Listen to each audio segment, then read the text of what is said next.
Há muitos aspectos essenciais quando nós aprendemos um idioma estrangeiro. Por exemplo, saber como ordenar as palavras em uma oração, a ortografia, a pronúncia, né? E aí vai. Mas há um aspecto que é super importante, mas em geral é negligenciado pelas escolas e pelos cursinhos de inglês, que são as expressões idiomáticas. Mas, afinal, o que é uma expressão idiomática? Uma expressão nada mais é do que a linguagem figurada. E nós usamos as expressões idiomáticas o tempo todo, tanto em português quanto em inglês. E mesmo elas representando cerca de 30% a 40% de tudo que a gente fala, elas são ignoradas no ensino de inglês. E o impacto disso é que, se você não conhece, não usa expressões em inglês, você simplesmente está perdendo 30% a 40% de tudo. De notícias, de músicas, filmes, seriados e aí vai. Assim, hoje eu vou falar mais sobre as expressões. E olha, eu vou além. Eu vou, primeiro, ensinar a você o que é exatamente uma expressão. Segundo, eu vou ensinar como reconhecer uma expressão em inglês. Terceiro, eu vou ensinar como entender as expressões. E quarto, eu vou ensinar como achar a melhor tradução para elas. Então, vamos em frente.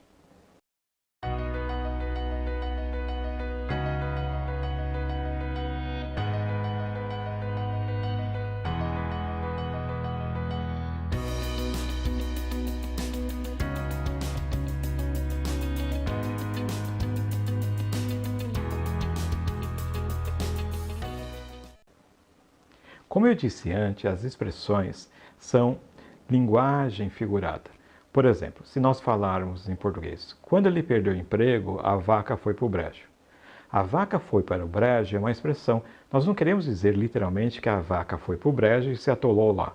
O que nós queremos dizer é que depois que ele perdeu o emprego, as coisas pioraram de vez.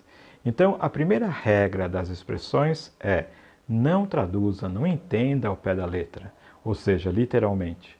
Então, você vai perguntar: se eu não posso traduzir ao pé da letra, o que eu devo fazer? Bem, é linguagem figurada e você deve decifrar o sentido conotativo. E uma das formas de fazer isso é por meio de equivalência, que é a segunda regra. Vamos ver alguns exemplos de equivalência. Em português, nós temos a expressão fazer uma tempestade em um copo d'água. É uma expressão porque não quer dizer literalmente que uma pessoa vai lá e faz uma tempestade num copo d'água. O sentido é tornar algo pequeno em algo bem maior do que realmente é. Nesse caso, nós devemos aplicar o conceito de equivalência, ou seja, a situação é a mesma em português e inglês. Isto é, a pessoa está exagerando. O que difere é a forma de representar essa situação. Então, veja como é que funciona esse conceito de equivalência. Ao passo que em português falamos um copo d'água, os ingleses vão dizer a cup of tea, uma xícara de chá. Então, fazer uma tempestade em um copo de água em português vai equivaler em inglês a dizer fazer uma tempestade em uma xícara de chá, a cup of tea. E tem um conceito aí, né, um aspecto bastante cultural e típico, né, que é o chá, que é a bebida predileta dos ingleses, o chá da Cinco, por aí vai. E a terceira regra é: considere o contexto em que a expressão está. Pergunte: a tradução literal faz sentido? Se não, não considere a frase de forma isolada.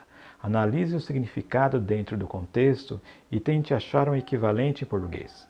Vamos ver um exemplo. Seu pai chega a você e diz: Son, life is not a bed of roses. Cuja tradução seria: filho, a vida não é uma cama de rosas. Pergunta: nós falamos assim em português? A vida não é uma cama de rosas? Não. Então, se a tradução literal não dá certo, significa que se trata de uma expressão. E o que diz a regra? Que nós devemos usar com expressões o conceito de equivalência, ou seja, nós devemos procurar o equivalente em português. O que o pai quis dizer com filho, a vida não é uma cama de rosas? Ele quis dizer que na vida nem tudo é fácil, nem tudo é como nós gostaríamos. Então, qual seria o equivalente em português? Nós não falamos a vida não é uma cama de rosa. Nós falamos que a vida não é um mar de rosas. Em outras palavras, enquanto os ingleses dizem cama de rosas, nós falamos mar de rosas. Eu gosto de usar como exemplo, sempre que possível, lógico, uma imagem, um vídeo com um nativo usando a expressão, porque eu acho que nós temos uma facilidade maior para assimilar quando há uma imagem associada. Nesse trecho de vídeo que eu vou mostrar a você, a pessoa usa o verbo to scratch, que significa coçar.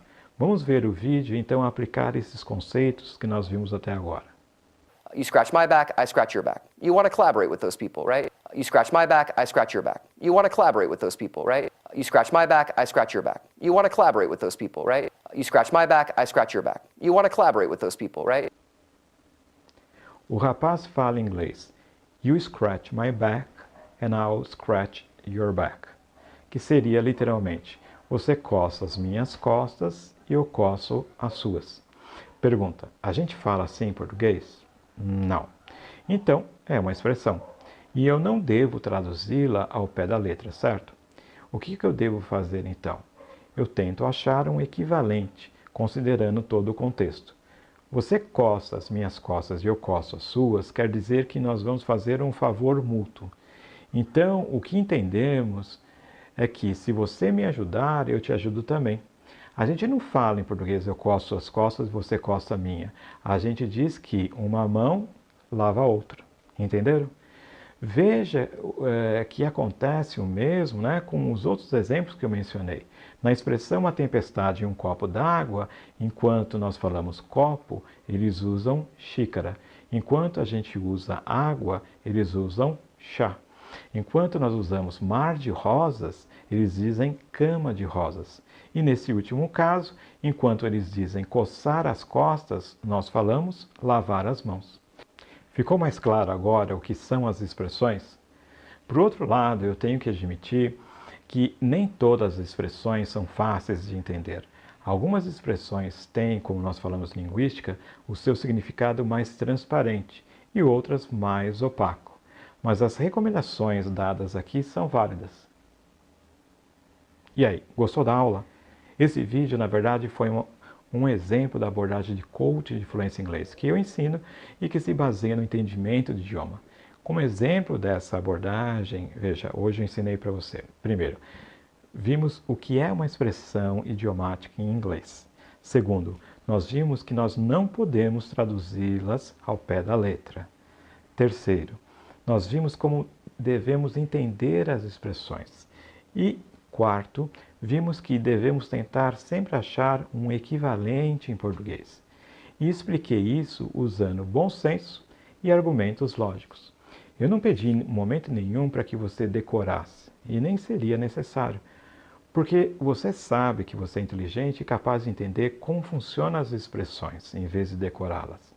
E apliquei essa abordagem de coaching com base na minha experiência como um professor doutor, tradutor juramentado aqui em São Paulo, e autor de livros em inglês e português há mais de 30 anos. E aí, você achou difícil aprender inglês assim, com essa técnica? Se você gostou e quiser saber mais, assista também a videoaula chamada Como Aprender Inglês, 4 princípios comprovados, na qual eu ensino para você uma forma mais fácil de aprender, por exemplo, pronúncia, montar orações em inglês, eliminar erros comuns, né? E também falo sobre expressões idiomáticas, que aliás foi o tema de hoje. Há também aí embaixo links para outros vídeos meus que podem ser interessantes para você nessa mesma abordagem. Então vá lá e assista. E também não se esqueça de dar o seu thumbs up, o seu positivo aí embaixo. E inscreva-se no meu canal para receber mais dicas e aulas de inglês com inteligência e bom senso. Um abraço e até a próxima.